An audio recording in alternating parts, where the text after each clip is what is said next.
Good morning, all of you. Today I am here with perfect continuous tenses. प्यारे बच्चों, जैसे कि आप जानते हैं कि हिंदी की इंग्लिश बनाना और इंग्लिश से हिंदी बनाना ही यह नहीं माना जाता कि आपको टेंसेस आते हैं। हमें इस टॉपिक को इस प्रकार से सीखना होगा कि जिस प्रकार से यह एग्जाम में हमारे से पूछे जाते हैं। तो देखिए, घबराने की ज़रूरत नहीं है। बहुत अच्छे से हम इनके बारे में आज आपको बताएंगे।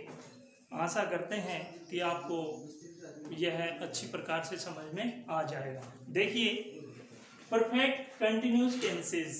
How many kinds of perfect continuous tenses? There are three. You know very well already that these are three: present perfect continuous tense, past perfect continuous tense और future perfect continuous tense. परंतु जैसे ही exam में इनसे related sentences आते हैं तो हमें कैसे पता चलेगा कि कौन सा सेंटेंस कौन से टेंस का है। तो हमें हिंदी में न जान करके इंग्लिश में यह जानना होगा कि हम किस प्रकार से इनकी पहचान करेंगे। देखिए, आसान सी बात है कि सिंस या फॉर का इन टेंसेस में अहम रोल है। सिंस भी आएगा और फॉर भी आएगा, प्लस इनके साथ में टाइम आएगा। फॉर के साथ इनडेफिनेट टाइम आता है और सिंस के साथ में डेफिनेट टाइम आता है। परंतु दो इसमें एक्सेप्शनल हैं, अपवाद हैं इसमें कि देखने में सेंटेंसेस इनके जैसे ही लगते हैं, लेकिन वो परफेक्ट कंटिन्यूअस टेंस के सेंटेंस नहीं होते। इसलिए मैंने यहाँ पर ये 5 सेंटेंसेस लिखे हैं। देखिए, हम इनको टर्न वाइज एक्सप्लेन करेंगे। ही dash be a teacher since 2010. Sentence number first, he dash be a teacher since 2010. देखिए, जो रूल है since या for प्लस टाइम होना चाहिए परफेक्ट कंटिन्यूअस टेंस के लिए, लेकिन कुछ सेंटेंसों में since या for प्लस टाइम आपको मिलेगा, परंतु उसमें कुछ गौर करने की बात होगी कि जो हमें यह बताएगी कि यह सेंटेंस परफेक्ट कंटिन्यूअस टेंस का नहीं है। जैसे ये है, he dash be a teacher since 2010। वैसे तो since के साथ में टाइम आया है, यह sentence present perfect continuous tense का होना चाहिए, लेकिन नहीं है। क्यों नहीं है? कि ऐसे में अगर बी की फॉर्म आती है तो टेंस प्रेजेंट परफेक्ट कंटिन्यूअस का न रह करके ओनली प्रेजेंट परफेक्ट का बन जाता है। जैसे he has been a teacher since 2010। दूसरे नंबर पे, I dash live here since 2010। देखिए, देखने में यह सेंटेंस भी ऊपर वाले के जैसा ही है, लेकिन यहां पर यह कौन सा टेंस होगा? यहाँ पर ब्रैकेट में हम देखेंगे कि यहाँ पर वर्ब की जो फॉर्म दी है वो बी नहीं है, इसलिए सिंस या फॉर के साथ में टाइम है केवल, इसलिए यह sentence present perfect continuous tense का है। अगर यहाँ पर जैसे ऊपर वाले में बी है, अगर कुछ ऐसा ही बी होता इसमें तो यह सेंटेंस भी चेंज हो जाता। तो इसलिए I have been living here since 2010। मैं यहाँ 2010 से रह रहा हूँ। अब देखिए sentence number 3, I dash watch TV for an hour when the light went off।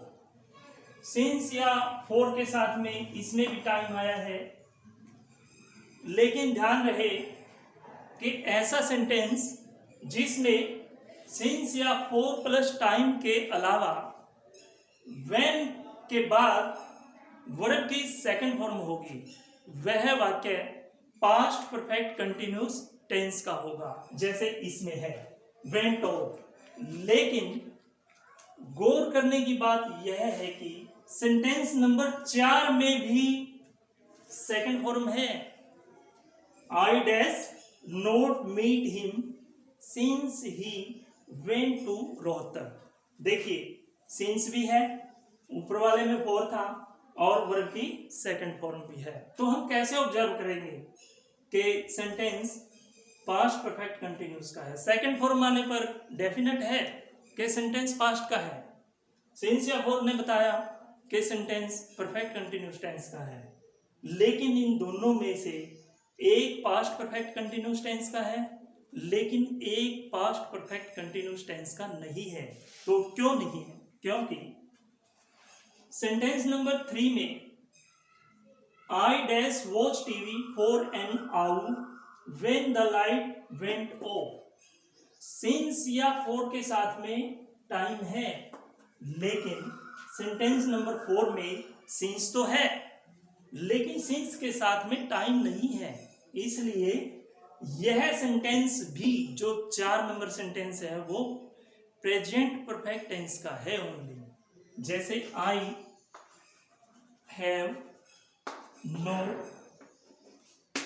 Met him since he went to Rohtak. जब से वह रोहतक गया है मैं उसको नहीं मिला हूं, या वह मेरे को नहीं मिला है। अब देखिए तीसरे नंबर वाले को, I dash watch TV for an hour when the light went off. Since या फॉर के साथ टाइम भी है, एन आवर, और वर्ब की सेकंड फॉर्म भी है, इसलिए यह sentence past perfect continuous tense का है। I had been watching, WATCHING, watching TV for an hour when the light went off. जब लाइट गई मैं 1 घंटे से टीवी देख रहा था। अब हमारा एक टेंस बच गया, फ्यूचर परफेक्ट कंटिन्यूस टेंस। ध्यान रहे फ्यूचर परफेक्ट कंटिन्यूस टेंस में बाय या टुमारो या फिर दोनों ही आपको मिलेंगे। सिंस या फॉर प्लस टाइम होना बहुत जरूरी है। सिंस या फॉर प्लस टाइम तो मिलेगा ही मिलेगा। इसके अलावा वाक्य में अगर बाय हो या टुमारो हो या फिर दोनों ही हो तो ऐसा वाक्य फ्यूचर परफेक्ट कंटिन्यूस टेंस का होगा। और यहाँ पर आई सेल हैव बीन और फर्स्ट फॉर्म के साथ ING टीचिंग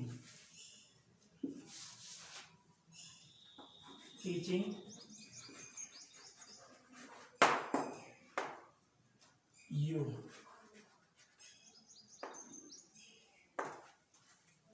और हाफ एन आवर, मैं आपको कल इस समय 1 घंटे से पढ़ा रहा हूँगा। तो ये था अपना परफेक्ट कंटिन्यूस टेंसेस का मामला। तो आशा करता हूँ कि आपको अच्छे से समझ में आ गया होगा। Thanks and have a nice day.